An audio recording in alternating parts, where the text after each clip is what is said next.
Now let's begin with the protests and the destruction of these iconic statues. Mark Latham, has the world gone mad here? What is going on? Well, I mean, destroying our history, valid parts of Australian history, yes, it is madness. James Cook is the reason we're here tonight, the reason we've got modern Australia. His mapping of the east coast of Australia was an act of facilitating civilisation, an act of discovery. He was one of the great explorers, a scientist, someone who deserves an honoured place in the history of any nation, and particularly in ours. To have a modest statue of him in Hyde Park, Sydney, is completely appropriate. But the madness is in the Greens party. The Greens New South Wales MP, David Shoebridge, was on social media complaining about the police protection of the Cook statue one day, and the very next day, one of his staffers has been arrested for vandalising that statue. This is a feral, lawless, indecent part of Australian politics that I'm sure good Australians will reject. We should honour our history. It hasn't been perfect, but certainly great men like Cook and Lachlan Macquarie, to have statues of them in their historical context is a very fine thing. Jared, I mean, this idea that you have to agree with every part of history and of what these leaders stood for, or else, you know, if you don't agree with it, if it doesn't fit with the values of today, then these monuments should no longer exist. Surely that's nonsensical. Absolutely, Sharri. Not only is it nonsensical, it's actually against the law. Those statues are public property and they are actually inanimate objects in themselves, so they themselves can't be racist. But they've been put there by governments over over the years, by various levels of government, and the people should actually respect the law and order, and that is public property. And if I, for example, went and broke a window in a shop front, I'd be charged because it's against the law. So these people need to be held to account if they do deface the statues, because they are breaking the law, and secondly, they're disrespecting our past, and it's not always, you know, right or wrong. You know, there's grey areas in that, but violence is never really acceptable in my view. Aaron, what's your opinion? Look, Sharri, I think we've got to take this on a case-by-case basis. There may be an argument that some statues that we put up statues to the wrong people.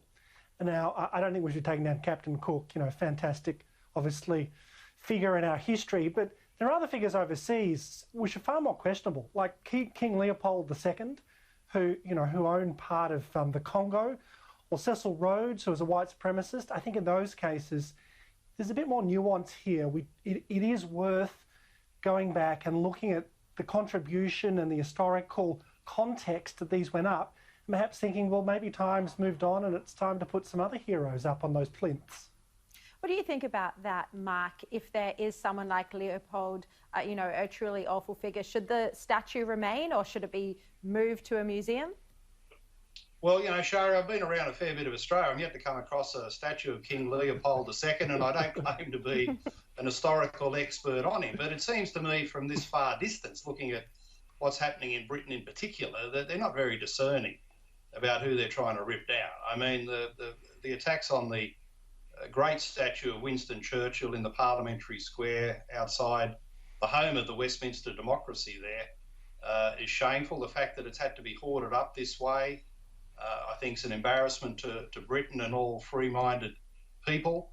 I mean, at the end of the day, Churchill wasn't a perfect character, but if he's a racist for fighting and defeating and destroying the Third Reich and Adolf Hitler, then what hope is there in remembering any good parts of our history? So, you know, a lot of this is way over the top. These are destructive people, not with a sort of handbook on who's actually a good figure and a bad figure. They just want to destroy, to wreck, to wipe out history that we obviously need to understand, learn from, and in most respects honour. Absolutely. And look, to go with this, Jared, we've had so many different films and TV shows now come under censorship of streaming companies. Like, this is just absurd. Yeah, look, I agree, Sharri. The question is, I guess, where does it all stop? And a lot of this stuff that they're trying to ban now is humour. Look, maybe some people may find it in bad taste, but if that's the case, don't watch it. Back in the 70s and 60s, some of those, the satire, it's probably some of the better than the stuff today, a lot of it. But yeah, no, look, it's just overreach in my view. But how quickly has this all moved on, Aaron, where, you know, just a few years ago, everyone was loving Chris Lilly's work and now looking at it with a new lens. You know, it's just amazing how fast some sections of public opinion, I mean, the far left, have changed when it comes to satire. Yeah, like that's a good point. And it does seem that it's hard to have satire these days. It does seem that we've lost our ability to have a laugh. Mark Latham hasn't, because he's still very funny. But in public discourse, it's not so easy these days, and it's a real shame. I think we've lost something. Look, it's a troubling time. You know, I look around, the news is a bit depressing. The world just seems to be in a really bad place at the moment, and this is a part of it. We all seem to have lost our bearings, and to be honest, I'm not exactly sure why. Mark, can you imagine being a comedian at the moment? You wouldn't know what you could possibly include in your material or not, and you'd worry about being cancelled and banned from all the, you know, the venues. Well, that's right. I mean, one of the things about the human condition is that in dealing with adversity, we often use humour to lessen the blow of a difficult situation.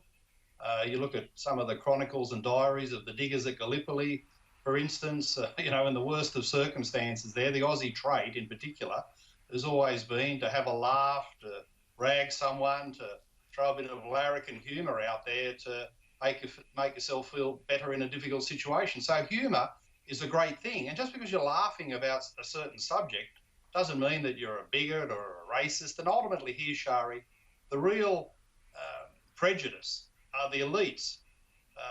Sneering elites, looking down their nose, saying people out in the suburbs, they can't watch Gone with the Wind without falling in love with slavery.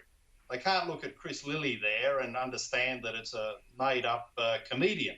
So, you know, these people who look at the suburbs and the regions, they're all deplorable, they're all idiots, they're all ignorant. That's the real prejudice that's going on here, and trying to control humour and wipe out Australian laughter is just so appalling.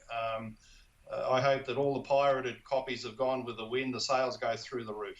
Such a good point. That's not completely true though, Mark. You know, there's plenty of elites on the right who look down their noses at humour on the left. You know, look at, say, what Tom Ballard was doing. There's a contradiction. What humour on the left? Well, look at what Tom Ballard was doing on the ABC. He had a nightly sort of satirical news show, and he got condemned. I don't know if you condemned him, but certainly, you know, people who respect you and you're in your side of politics were pretty tough on those guys for trying to be funny about the news and politics. Mark, yeah, look, well, you know, we haven't closed down the ABC. I assume all their comedy is left-wing. If you like that, watch it. If you don't like it, don't watch it. That's the rule that I've always followed. I don't exactly know what happened to Tom Ballard. I thought he lost his show because of some other allegations that were out there. I don't think it was because of his brand of humour. Look, just very quickly, I want to cover a last topic on childcare before we have to go. Jared, you caused a bit of a fuss this week. Let's have a look at what you had to say in the Senate. Let me tell you something. Dorothy didn't tap her shoes together and say that there's no place like childcare. She said there's no place like home. And I can guarantee you, when people grow up, they don't pick up the phone and call their childcare guardian when they were at childcare 20 years ago. They talked to mum and dad. And this party will always stand up for the rights of the family and will always try and encourage a bond between the child and the parent. Before I go to you, Jared, I just want to find out, Mark and Aaron, do you, as dads, both of you, are you terribly offended by this comment? Mark, do you think, you know, kids are better off at home than in childcare?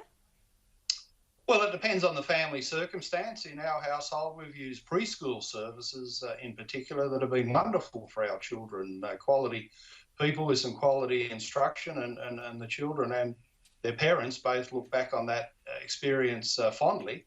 But it's also true that you'll always find most love, most care, most devotion to children in the home. And it's up to each household to get that balance right. Women and dads, of course, will work, and childcare and preschool services will be needed at different times. But if you can get a good service, plus all the love, care and devotion in the home, then you're on a winner, because nothing's better and more important in your life than children who are moving in the right direction. And, you know, that's why we're here as parents. Yeah.